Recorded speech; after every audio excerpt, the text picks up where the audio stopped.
Hey guys, Gene here out on the Fire Sprint production floor. I want to show you where we actually call it sign pipe internally, but flex pipe or lean pipe or, adult tinker toys, adult erector set kind of thing. We have a crib that we built here. Some of the team put this together just for holding pallet corners. It is a little messy, but it works well. Of course, you can build all kinds of shelves and tables with it. We have that pipe here, and these are just those 90-degree connectors. They're very easy to do, and all this stuff is relatively inexpensive once you pay to freight the 8-foot pipe to you. The connectors are not too bad. See if we can find some other places where we use it. Oh, right here, right off the Fotoba. So we've taken, this is an old Zune mat here, and we've just poked some holes in it to make kind of a heavy-duty sling, and then we use the sign pipe or this pipe to hold that up. The nice thing about using a material like this for little workbenches or little tables is that you can actually make nesting workbenches. So we have this heavy duty table, which these come from Sam's, just their workbenches, but then we've got kind of a nested workbench under there if they need to pull it out and utilize that. Here's a bigger 4-foot by 8-foot table right here. These are really, really durable. I do recommend that you either add another caster to the middle or double up those pipes on the bottom, because this will sag a little bit in the middle across 8 foot. But for a 4-foot by 4-foot table or anything like that, really gives you a lot of durability. Another tip that I have is when you build the frame, build it slightly inside of the size of the tabletop. These tabletops, you want them to hang over a little bit. It gives you a place to grab or to clamp onto and those kinds of things. So if the pipes go all the way to the edge, it just makes it a little bit harder to work with. So bring those in a little bit. It also allows you to kind of step up to it a little bit more cleanly. Let's see what else. There's something over here that we really like to use it for. And these are just pipe insulation, foam. You can get this from any hardware store. It just, keeps your pipes from freezing kind of thing. We put that pipe insulation foam on there. And then we use our 45s here to make kind of a cradle or a crib to hold. This is a heavy roll of magnet there. And so that just gives us a really stable, really easy place to put that when we work on it. Let's go see where else we use it. Here's another workbench right off of our Colorados right here. Can you see that in there?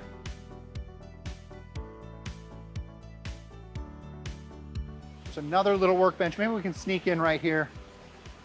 We've set up another little table here. The team did this with the counting scale. And since we have so much 6mm PVC sitting around, because it's what we sell here at Fire Sprint, they actually just use 6mm PVC for the tabletop. So I really like melamine for the tabletops. You can get white melamine from, Menards, Home Depot, and that works really well. It's a really solid, but when you're doing something small like this, even just scrap sign materials work really well for a tabletop. So you can see that it's built to size. It's got the shelves exactly the way we want it, rather than trying to, find something on Amazon or whatever that fits. The guys just build it. Pretty awesome. Over here, we've got the box rack. The box rack here, you can see all they've done, it's really simple and just sits on the floor. They've just built a row of sign pipe uprights and then allows us to store these larger boxes. This kind of stuff, where do you buy it? You can't. You got to build something like this, and this pipe makes it so easy to do. We've talked about these little roll holders here. Again, it's like without this pipe, it just kind of becomes kind of complicated. Sure, if you're a carpenter, you can really put this stuff together well, no big deal, but the sign pipe, as we like to call it here, makes for some sort of roll dispenser or anything like that very easy to accomplish. And then over here, these are really cool. I love how the team has put these together. Actually made kind of a zigzag deal here. And so when they're rolling up graphics, maybe we have them printed across multiple rolls, but they need to ship together, they'll roll them up and set them in those kind of cradles. You've seen a lot of that. We use kind of this cradling technique a lot. And we actually, since it's the stuff that goes up here is so light, looks like they just have a piece of corrugated plastic up there. Anything like that will work for a tabletop, and they've just zip tied it. Or you can get really professional with cut to size shapes and whatnot. But we really encourage our team to just do it lean, do it in the way that it needs to be done to get the job done. Here's one over here this was built a long time ago. This is actually our hand grommet cart. So most of the grommets we do are with one of our automatic grommet machines. This one's a hand grommet cart. So we've got a cart that's the exact right size. And then just another little tip, we've got our hiker grommet press here, which we really love. It's a really awesome hand grommeter. But we've built up this table to match the bottom die of the grommeter. So it just makes it a little easier when you're taking a piece of media and sliding it into the grommeter. Makes that easier to do. And then we've got this kind of drop table section that they've added. One other thing I see is we've got a big sling, and so this fits on the end of our 10-foot Zund. We don't cut tiny little things off of that quite as often as we used to, but we can roll this into place. And so if we have a whole bunch of small pieces or something like that, they'll dump into this. And this is just banner material, and it was, I think, yeah, it's just taped. It was just taped in place with double-sided banner tape, so that works really well.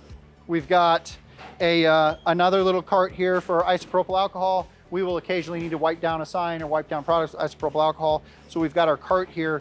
And then I know this is a little bit silly, a little bit hokey, but this cart used to be a lot more important, especially back when we were screen printing, than it is today. And so the guys actually extended this blue pole. I think it was taller at one point, and it just helped you find it. So you'd look across the shop looking for it, and you'd look for the flag. Oh, there's the alcohol, and they'd go and walk to it, because we would always roll it to where we had a big stack of signs that needed to be, you know, wiped down or something like that. And then I see another one over here. I keep thinking I'm gonna be done with this video, and then here's another one. We have talked about our wooden carts before. I don't know if you can get the angle right where you're not having to do too much blurring. But we've talked about our wooden carts before, very inexpensive. We've also set up kind of an A-frame using the sign pipe here. And it just, when you have larger signs, it just makes it possible for us to lean those up when they need to be gotten ready to ship. So I'm looking around. Here's another little piece of sign pipe. Like, it's just everywhere in our shop. When you empower your team to like just do this stuff, get in there, give them a little bit of time every day. We give our team 20 minutes, 25 minutes a day to work on these things. They start to build with it. And so we've got a little sign pipe table down here. Again, it's like an end table. Perhaps we could have just found an end table, but the guys just built this because they had access to it. And that might be all I can see. So thank you for this tour around our shop, looking at the different places where we use what we call sign pipe. It is a phenomenal product. It's a lot of fun. We just kind of throw it together. I've seen some really incredible things with it that I'm sure you can come up with too. So thanks for watching.